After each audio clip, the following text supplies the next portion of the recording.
ఆంధ్రప్రదేశ్ ప్రభుత్వ ఉద్యోగులకు ఉపాధ్యాయులకు రావలసిన డిఏల గురించి ఈ వీడియోలో తెలుసుకుందాం. ప్రస్తుత డిఏ 37.31% ఉంది. ఇంకా రావలసిన డిఏ 9.10%. 1/7/2024 నాటికి 2.73% రావాలి. మొత్తం డిఏ 40.04% అవుతుంది. 1/1/2025 నాటికి 1.82% రావాలి. మొత్తం 41.86% అవుతుంది. 1/7/2025 నాటికి 2.73% రావాలి. మొత్తం డిఏ 44.59% అవుతుంది. 1/1/2026 నాటికి 1.82% రావాలి.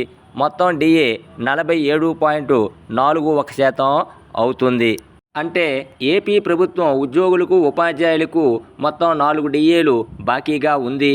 వాటికి మోక్షం ఎప్పుడు కలుగుతుందో చూడాలి మరి.